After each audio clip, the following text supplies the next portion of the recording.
วิธีสอนแบบทดลองลงมือ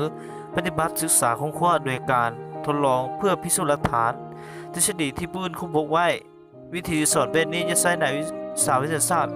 ธรรมศาสตร์ที่เป็นจุดลัด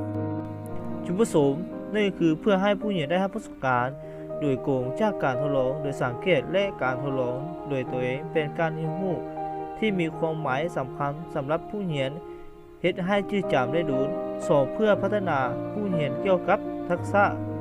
ทางวิทยาศาสตร์ทักษะการใช้เครื่องมือต่างๆในการทดลองเทรดโมสามารถนำใช้ได้อย่างถูกต้องและเป็นแนวทางในการประดิษฐ์คิดพบสิ่งใหม่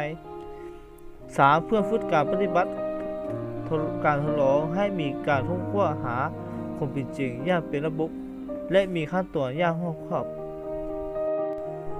ขั้นตอนในการสอนประกอบมีอยู่ 5 ขั้นตอน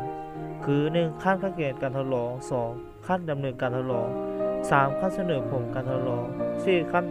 อธิบายและขั้นสรุปผลการทดลอง 5. ขั้นประเมินการทดลอง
อาจารย์หาเอาตัวช่วยจาก2 คนเข้ามายกโต๊ะให้อาจารย์เลย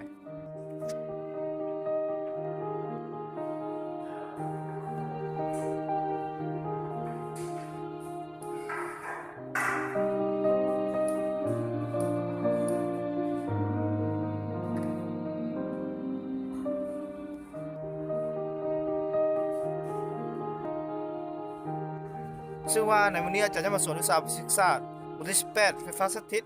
ข้อที่1ค้นคว้าไฟฟ้าสถิตซึ่งว่าในข้อที่1จะให้มีการทดลองตัวจริงเลย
แล้วอาจารย์จะให้นักเรียนแต่ละกลุ่มปีหน้าเข้ามาหาอาจารย์เดยแล้วอาจารย์อยากให้แต่ละกลุ่มตั้งหน้าออกมารายงานให้หมู่ฟังเดย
ถึงแล้ว